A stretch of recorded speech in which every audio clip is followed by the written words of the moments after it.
All right, we've established the provenance of the first electric guitar. What about the first record to have artwork on the cover? Maybe you've never asked this question because you just assumed that records have always had artwork on the cover. Well, no. In fact, it took nearly 50 years before somebody came up with this idea. Emil Berliner invented the rotating disc and started selling records and record players in 1889. And for the next 49 years, records were sold in plain paper wrappers. Some had some text on the front or the back, but that was about it. It wasn't until the recorded music industry crashed through the floor in the early 1930s that anyone was motivated to do anything to increase sales. He was tired of the plain paper covers, so he hounded an executive at Columbia Records to let him do something about that. All releases look the same sitting on the shelf, he said. Let's jazz things up with some color. The executive wasn't convinced, but he let Alex go ahead anyway, and Alex started working on some artwork for the cover of a release by Rodgers and Hart. There's a bunch of Broadway songs.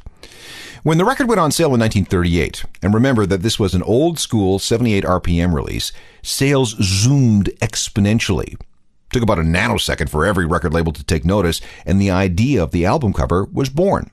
In fact, a whole industry was born based on this new art form. It still exists today, even though the palette shrunk with the introduction of the CD and is threatened by the MP3 and streaming music services. But let's not go there right now. Instead, let's just talk about an example of Steinweiss's legacy. Ponder, if you will, the cover of Coldplay's 2005 album X and Y. That image of colored blocks in the front was designed by a company called Tappan Gofton. They did some research and they stumbled upon an old form of communication called Baudot code. This was a form of binary code invented in 1874 by a telegraph operator named Emile Baudot. He was looking for a way to speed up the transmission of telegraph messages. The code was generated using a special 5-button mechanical keyboard. Don't ask me to explain it because I'm not sure I understand it myself. Suffice to say that telegraph operators loved it, and over the next quarter century it became something of a communication standard.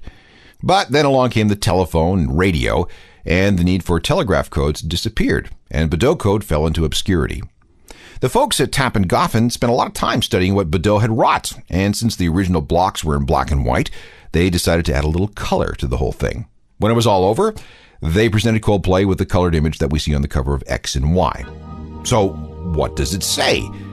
Well, it's supposed to read X and Y, but somebody made a mistake and it actually says X96. That was a good try.